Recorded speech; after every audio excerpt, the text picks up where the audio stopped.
todos, eu me chamo Juan Pablo Pffergalho e sou aluno do curso de Licenciatura em Matemática da Universidade Estadual do Oeste de Paraná.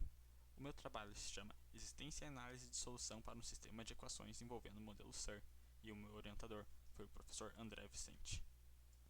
O modelo SIR é um sistema de equações diferenciais ordinárias utilizado para estudar o comportamento de uma doença infecciosa, especialmente nos estágios iniciais de uma epidemia. O sistema SIR divide a população em três categorias: os suscetíveis, aqueles que podem ser contaminados pela doença, representado pela função S; os infectados, como o nome diz, os que estão infectados pela doença em dado momento, representado pela função I; e os recuperados, ou removidos, que são aqueles que já pegaram a doença uma vez, representado pela função R. Como é um sistema de equações diferenciais ordinárias, tais funções possuem valores iniciais, sendo eles S0, o número inicial de suscetíveis, e 0, o número inicial de infectados, e 0. Ou seja, inicialmente não existem recuperados. Tal modelo atua sobre três grandes hipóteses: que a população vai se manter constante durante todo o decorrer da epidemia, que a taxa de contaminação depende linearmente da quantidade de indivíduos contaminados, e que, uma vez contaminado, o indivíduo vai se tornar imune. Como não é possível obter uma solução explícita para o problema do modelo SIR, este trabalho se dedica a demonstrar que existe uma e apenas uma solução para tal sistema, bem como analisar o comportamento de sua solução. Como comentado, buscamos demonstrar a existência e unicidade da solução do sistema SIR e, então, analisar seu comportamento para obter informações relevantes sobre a evolução de cada uma das populações S, I e R. Esse trabalho se deu por meio do estudo da bibliografia existente a respeito da teoria das equações diferenciais ordinárias, sendo suas principais referências Boyce de Prima e Collatz, onde foi estudada a teoria geral das EDOs e, então, maneiras de demonstrar a existência e solução para um sistema de equações diferenciais ordinárias como o sistema SIR. Para a análise do modelo e estudos sobre a teoria da matemática aplicada na biologia, foi utilizado Murray, e para a análise computacional da solução foi utilizada a linguagem de programação Python.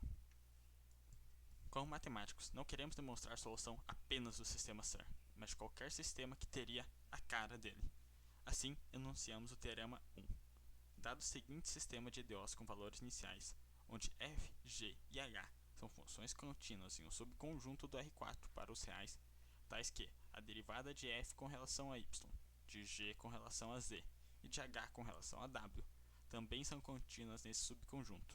Então afirmamos que existirá um número p maior que zero, tal que as funções sejam limitadas em uma caixa do R4, e que, logo, existirá uma única terna de solução, y, z e w, que vai satisfazer o sistema. Primeiro, notemos a semelhança do sistema SIR com o sistema genérico enunciado. No SIR, nossa variável é t, o tempo, enquanto aqui seria x. Além disso, a função s seria aqui nosso y, a função i seria o nosso z e r o nosso w.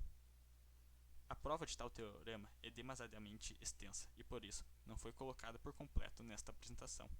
No entanto, tal demonstração segue a linha de raciocínio de mostrar que tais funções são lipschitzianas nessa caixa do R4 e, assim, utilizar o método de iterações sucessivas de Picard para gerar uma sequência de funções a qual mostraremos que são uniformemente convergentes e que, então, seu limite será a solução de fato do sistema.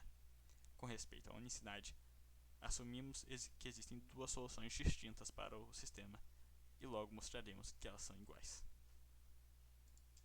Assim, nota-se que as funções do modelo SIR estão de acordo com o teorema 1. Isso pois tais funções, bem como suas derivadas, são polinomiais com relação às variáveis s, i e r, e, logo, são contínuas em todo o R4. Dessa forma, pelo teorema 1, sabemos que existe uma solução e que tal solução é única. Logo, vale o estudo aprofundado de tal solução. Percebe-se que a infecção de novos indivíduos depende da taxa de variação de I de t, a qual depende dos coeficientes A e R. Em Murray, denominamos um novo coeficiente Q, que é igual à razão de R por A, e chamamos esse coeficiente de taxa de contato. A taxa de contato representa o número de indivíduos ao qual uma pessoa contaminada pela doença irá transmitir tal doença. Um outro coeficiente é R0, que é igual a Q vezes S0, e é denominado taxa de reprodução básica, o qual é considerado o limiar de uma epidemia. Se R0 for maior que 1, uma epidemia irá acontecer.